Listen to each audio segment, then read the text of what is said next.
Hello friends, जैसे कि आप लोग को पता है कि हम सीरीज चला रहे हैं सोशल साइंस यानी कि सामाजिक विज्ञान का, और जिसमें बहुत ही मोस्ट इंपॉर्टेंट और सेलेक्टेड क्वेश्चन लेकर आ रहे हैं जो आपके बोर्ड के एग्जाम में पूछे जाते हैं और इस बार भी पूछे जाएंगे।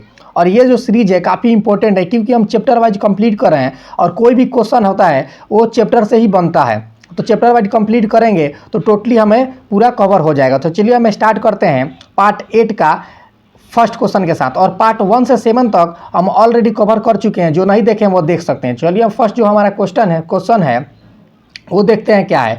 गांधी जी ने दांडी यात्रा किस तिथि को आरंभ की? गांधी जी ने दांडी यात्रा किस तिथि को आरंभ की? यहाँ पे क्या सन पूछ लिया गया है, तो ये जो है हमारा 1930 को की थी, लेकिन यहाँ पे डेट भी है तो डेट हम आपको बता दें कि 12 मार्च 1930। ऑप्शन सी हमारा करेक्ट है।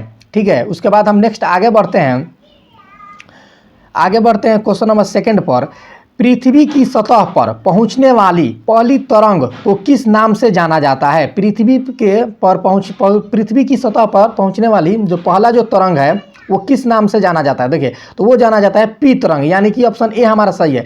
पी से क्या होता है? पी से हमारा पृथ्वी हो जाएगा, और वैसे ही हमारा जो पृथ्वी पे सबसे पहले पहुंचने वाली जो तरंग है उसका क्या नाम है? पी तरंग। तो पी से पृथ्वी और पी तरंग पहुंचने वाली पहला तरंग है। ठीक है, उसके बाद हम नेक्स्ट आगे बढ़ते हैं क्वेश्चन नंबर 2 पे। तो भारत को कितने भूकंपीय क्षेत्र में बांटा गया है? भारत को कुल कितने भूकंपीय क्षेत्र में बांटा गया है? तो वो हो जाएगा हमारा करेक्ट आंसर 5। ऑप्शन सी हमारा सही है, ऑप्शन सी। उसके बाद हम नेक्स्ट आगे बढ़ते हैं क्वेश्चन नंबर 4 पे।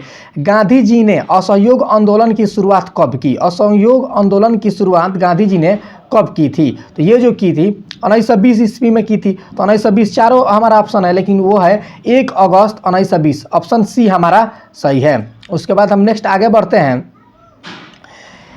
इंडियन नेशनल कांग्रेस का स्थापक जो थे वो किसे माना जाता है? मतलब कौन स्थापक थे इंडियन नेशनल कांग्रेस के? कौन स्थापक थे? तो वो जो थे एओ ह्यूम। ऑप्शन डी हमारा सही है। ठीक है, लेकिन अगर ये हम बात देखिए, इंडियन नेशनल कांग्रेस बहुत ही इंपॉर्टेंट टॉपिक है और ये आप पढ़ के जाएंगे, और इसका जो कोर जो बन सकता है वो हम आपको बता दें। अगर ये पूछा जा सकता है इंडियन नेशनल कांग्रेस की स्थापना किस वर्ष हुई, तो वो हुई थी 1885 में। ये हम ऑलरेडी कवर कर चुके हैं, लेकिन फिर भी बता दे रहे हैं, आपको याद रहे, आप गलत ना कर पाएँ। उसके बाद ये पूछा जा सकता है कि कौन है जो सबसे पहले इसके प्रेसिडेंट बने थे? तो वो बने थे WC बनर्जी करके थे। ठीक है, WC बनर्जी करके थे, वो बने थे। और ये भी पूछा जा सकता है कि कहाँ पे फर्स्ट जो मीटिंग हुई थी इंडियन नेशनल कांग्रेस की, वो कहाँ पे हुई थी? तो वो जो हुई थी मुंबई के अंदर हुई थी। ठीक है, मुंबई के अंदर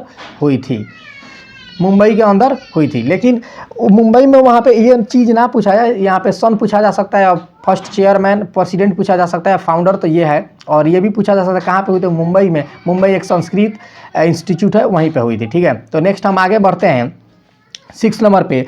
जलियांवाला बाग हत्याकांड के उपरांत किसका गठन किया गया? मतलब जलियांवाला बाग जो हुआ था वो उसको जांच करने के लिए कौन से गठन को बनाया गया था? ठीक है, तो उसको बनाया गया था हंटर कमीशन, यानी कि हंटर समिति। ऑप्शन डी हमारा सही है, हंटर समिति। और ये कब हुई थी? ये पूछा जा सकता है ये कब हुई थी? तो ये जो हुई थी दोस्तों 1919 ईस्वी में हुई थी। ठीक है, उसके बाद हम नेक्स्ट आगे बढ़ते हैं 7 नंबर पे। सुनामी किस स्थान पर आता है? देखिए कितना इजी क्वेश्चन है, ये आपदा प्रबंधन से क्वेश्चन है। और हम आपको बता दें कि ऐसे ही कुछ लॉजिकल क्वेश्चन आएगा, कुछ नॉलेजेबल क्वेश्चन आएगा, जो कि आपको पढ़कर जाना जरूरी है और थोड़ा सा कंसेप्ट क्लियर करके भी जाना जरूरी है। जो बच्चा सही से पढ़ के जाएगा उसको 50 मतलब जो आएगा 100 आपको MCQ फॉर्मेट में क्वेश्चन देखने को मिलेगा, उसमें से 50 बनाना है। तो ये तो नहीं है कि 100 का 100 बनाना है, तो कम से कम इतना ध्यान दें कि आप अच्छे से 50 स्कोर कर सकें। इतना अच्छा अपॉर्चुनिटी है, तो अच्छे से पढ़ के जाएं। देखिए ये क्वेश्चन है, सुनामी किस स्थान पर आता है? सुनामी किस स्थान पे आता है? तो ये जाहिर सी बात है, सुनामी जो आता है पानी वाला स्थान पे आता है। तो ऑप्शन बी हमारा सही हो जाएगा, समुद्र। ऑप्शन बी हमारा सही है, समुद्र में ही आता है। उसके बाद हम नेक्स्ट आगे बढ़ते हैं। सबसे खतरनाक तरंग कौन है? सबसे जो खतरनाक तरंग है वो कौन है? देखिए खतरनाक जो मतलब जो खतरनाक यानी कि डेंजर, ये किस चीज़ का इंडिकेट करता है कलर में? तो कलर में कौन चीज़ के? रेड। क्या चीज़ को करता है? रेड, यानी कि लाल। तो लेकिन इससे हमें मतलब नहीं, हमें रिलेट करने के लिए आपको बताएं, वो होता है सबसे खतरनाक तरंग कौन है? तो वो है एल। एल से क्या होता है? लाल। तो याद कर सकते हैं सबसे खतरनाक तरंग कौन सा है? एल। ठीक है, ऑप्शन सी हमारा सही है। आगे हम बढ़ते हैं बस्ती या मकान में आग लगने की स्थिति में क्या करना चाहिए। देखिए, बस्ती हो या मकान हो, उसमें आग लगे तो उस समय क्या करना चाहिए, यही पूछा गया है। तो ये क्या करना चाहिए, ठीक है। तो ये जो है सबसे पहले देखिए, ये आपको ऑप्शन पढ़ सकते हैं, लेकिन वो हम डायरेक्ट आपको आंसर बता रहे हैं। इसको जो वाहन होती है अग्निशामक, उसको हमें बुलाना चाहिए, ठीक है। करेक्ट आंसर हमारा सी बनेगा। नेक्स्ट हम आगे बढ़ते हैं क्वेश्चन नंबर 10 पर। बाढ़ के समय निम्नलिखित में से किस स्थान पर जाना चाहिए। देखिए, ऐसा ही आपको लॉजिकली सेंस वाला थोड़ा सा क्वेश्चन आएगा, कॉमन सेंस लगा के आपको आंसर दे देना। ऐसे भी आएगा, कुछ नॉलेजेबल भी आएगा, ठीक है। तो कहाँ जाना चाहिए बाढ़ के समय हम लोग को, तो जाहिर सी बात है जो ऊंची भूमि वाली स्थान हो वहाँ पे हम लोग को जाना चाहिए। ऑप्शन बी हमारा सही है। आगे हम बढ़ते हैं 11 नंबर पे। हिंद स्वराज पुस्तक किसके द्वारा लिखी गई है। जो हिंद स्वराज पुस्तक है वो किसके द्वारा लिखी गई है, वो लिखी गई है महात्मा गांधी के द्वारा, यानी कि मोहनदास करमचंद्र गांधी। ऑप्शन सी हमारा सही है। ऑप्शन डी हमारा सही, ऑप्शन डी हमारा सही है। आगे हम बढ़ते हैं क्वेश्चन नंबर 12 पे। कौन भारत का सबसे बड़ा लोह उत्पादक राज्य है। सबसे बड़ा लोह उत्पादक कौन सा राज्य है भारत का, तो वो जो है ये कर्नाटका, ठीक है, याद रखिएगा कर्नाटका। ऑप्शन ए हमारा सही है। उसके बाद हम नेक्स्ट आगे बढ़ते हैं 13 नंबर पे। इनमें से कौन सा प्राकृतिक आपदा नहीं है। प्राकृतिक आपदा इसमें से कौन नहीं है, तो जाहिर सी बात है बाढ़ आता ही आता है, सूखा भी पड़ जाता है, भूकंप भी आता है, और आतंकवाद जो है वो प्राकृतिक आपदा नहीं है। तो ऑप्शन करेक्ट आंसर हमारा ऑप्शन डी बनेगा। नेक्स्ट हम आगे बढ़ते हैं। भारत में कितने प्रतिशत भूमि भूकंप प्रभावित है, कितने प्रतिशत है, तो ये है 56, यानी कि 56%। ऑप्शन बी हमारा सही है। दो ऑप्शन नीचे भी है, लेकिन दो करेक्ट जो आंसर बनेगा वो हो जाएगा ऑप्शन बी हमारा 56% सही है। नेक्स्ट हम बढ़ते हैं। वर्तमान में सबसे अधिक उपयोग देने वाला साधन कौन सा है, तो इस सबसे वर्तमान में सबसे ज़्यादा, देखिए ये भी थोड़ा सा कॉमन सेंस वाला है, आप खुद समझ सकते हैं। टेलीफोन ऑप्शन दिया है, पेंजर दिया है, मोबाइल दिया है, वाकी टॉकी दिया है, तो जाहिर सी बात है मोबाइल इस समय सबसे ज़्यादा है, सबके पास है मोबाइल सुविधा, बहुत ही ज़्यादा उपयोग दे रहा है। तो ऑप्शन सी हमारा करेक्ट है।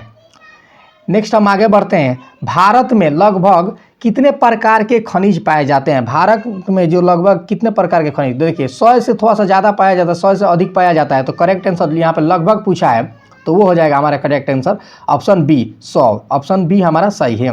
नेक्स्ट हम आगे बढ़ते हैं। भारत का प्रथम तेल शोधक कारखाना कहाँ स्थित है। प्रथम या ओल्डेस्ट भी बोल सकते हैं, पुराना भी बोल सकते हैं, या पहला भी बोल सकते हैं, ठीक है। तो वो है आसाम में स्थित है, आसाम के डिगबोई। ऑप्शन सी हमारा सही है। ये जो क्वेश्चन है ना, आप लोग को इस बोर्ड के एग्जाम में तो बेनिफिट करेगा ही करेगा। आप कहीं एंट्रेंस या किसी गवर्नमेंट जॉब के लिए एग्जाम देने जाएंगे जहाँ ये जीके, हिस्ट्री, जियोग्राफी वगैरह पूछा जाता है, वहाँ पे भी आपको बेनिफिट करेगा। तो अच्छे से करें।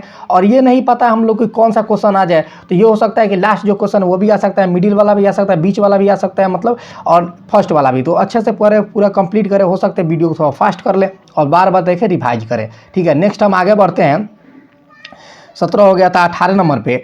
काली मृदा का दूसरा नाम क्या है। काली जो मिट्टी है उसको दूसरे किस नाम से जाना जाता है, वो जाना जाता है रेगूर। ऑप्शन बी हमारा सही है। उसके बाद हम नेक्स्ट आगे बढ़ते हैं। सूचना के अधिकार आंदोलन की शुरुआत कहाँ से हुई। सूचना का अधिकार यानी कि राइट टू इन्फॉर्मेशन, ये हम ऑलरेडी डिस्कस कर चुके हैं प्रीवियस वीडियो में, जिसमें राइट टू इन्फॉर्मेशन कब आया था ये पूछा गया था। तो उसमें 2005 में आया था, ठीक है। और यहाँ पे पूछा गया है कहाँ से ये आंदोलन शुरू हुआ, कहाँ पे हुआ था, तो ये जो हुआ था इसका जो करेक्ट आंसर वो हो जाएगा अधिकार आंदोलन, वो राजस्थान। ऑप्शन ए हमारा सही है। उसके बाद नेक्स्ट हम आगे बढ़ते हैं। काला लोहा किसे कहा जाता है। काला लोहा है उसे किसे कहा जाता है। काला लोहा जो कहा जाता है वो कहा जाता है मैग्नेटाइट। ऑप्शन बी हमारा सही है। उसके बाद नेक्स्ट हम आगे बढ़ते हैं 21 नंबर पे। जो हमारा 21 नंबर क्वेश्चन है, विश्व पर्यावरण दिवस कब मनाया जाता है, यानी कि environment day, world environment day, विश्व पर्यावरण दिवस कब मनाया जाता है। ये जो हमारा मनाया जाता है 5 जून। ऑप्शन ए हमारा सही है। उसके बाद हम नेक्स्ट आगे बढ़ते हैं। भारत में कोयले का सर्व प्रमुख उत्पादक राज्य है। कौन सा राज्य है जो सबसे ज़्यादा कोयला उत्पादन करता है, वो करता है झारखंड। ऑप्शन बी हमारा सही है। नेक्स्ट हम आगे बढ़ते हैं 23 नंबर पे। विश्व की कितनी प्रतिशत जनसंख्या भारत में निवास करती है। तो विश्व के अगर बात करें 100% में से, तो 100% में से 17% हमारा सिर्फ भारत की जनसंख्या है, तो ऑप्शन सी हमारा सही है। नेक्स्ट हम आगे बढ़ते हैं, किस राज्य में खनिज तेल का विशाल भंडार है?